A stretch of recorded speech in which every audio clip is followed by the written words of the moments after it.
Gaza burned and billowed as Israeli airstrikes hit cars, factories, and homes in the Palestinian territory. In return, hundreds of rockets fired by Palestinian Hamas militants streaked out toward Israel. In a major escalation tonight, many were aimed at Tel Aviv, where residents scrambled for shelter.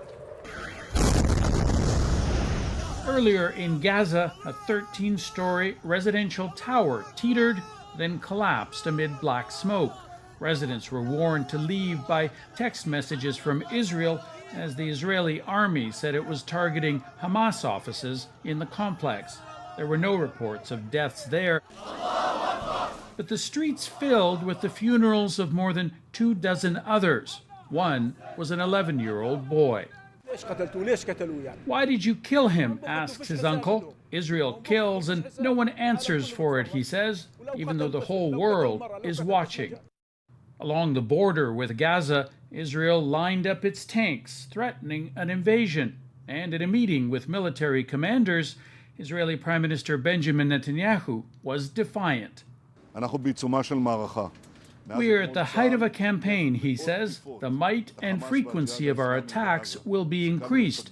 Hamas will be getting blows it didn't expect.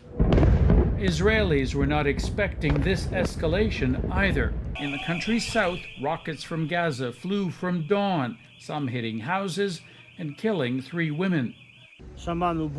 We heard a boom and sirens. There was the smell of smoke, he says, as Israeli missiles intercepted rockets from Gaza overhead.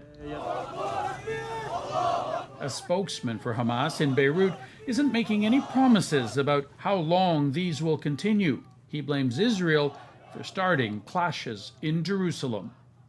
I'm not saying that we will continue firing the rockets. I'm saying that we will keep defending our people. We'll do our best to protect our holy places, the mosques, the churches. Hamas now claims to be defending Jerusalem for Islam as Israel mobilizes its forces, and nervous world leaders